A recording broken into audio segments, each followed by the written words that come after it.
सोलापुरात भाजपचं काँग्रेस विरोधात आंदोलन पाहायला मिळते। भाजप उपाध्यक्ष अनंत जाधवांचा काँग्रेस विरोधात आंदोलन उभारण्यात आले। खासदार प्रणिती शिंदेंच्या प्रतिमेला कमळाचं फूल दाखवत हे आंदोलन करण्यात आले। सोलापुरात काँग्रेस कार्यकर्त्यांनी भाजप कार्यालयासमोर आंदोलन केलं होतं।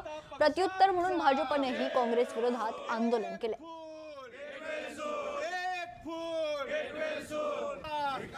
भारतीय जनता पक्षाचा दुर्दैवाने सोलापूर जिल्ह्याच्या खासदार झालेल्या आदरणीय प्रणिती शिंदे यांनी मागील काही दिवसांमध्ये ज्या राज्यात अतिवृष्टीची परिस्थिती निर्माण झाली होती त्याबद्दल हे सरकारनिमित्त अतिवृष्टी आहे असं म्हणून शेतकऱ्यांची घोर चेष्टा केली होती। राज्याचे मुख्यमंत्री आदरणीय देवेंद्र भाऊ फडणवीस यांनी काल विमानतळाच्या उद्घाटनाच्या कार्यक्रमात सांगितलं की ताईंच्या ह्याची कीव येते आणि त्यांना एक फूल देऊन गेट वेल सून म्हणावं इतकं त्यांच्यावर त्यांनी वक्तव्य केलं होतं। आदरणीय देवाभाऊच्या आव्हानाला प्रतिसाद म्हणून आज भारतीय जनता पार्टीच्या वतीनं आम्ही प्रणिती शिंदे आज सोलापूर शहरात नाही आहेत, त्यामुळे त्यांच्या प्रतिमेला एक कमळाचं फूल देऊन एक फूल गेट वेल सूनताई अशा प्रकारचं आंदोलन केलं आहे।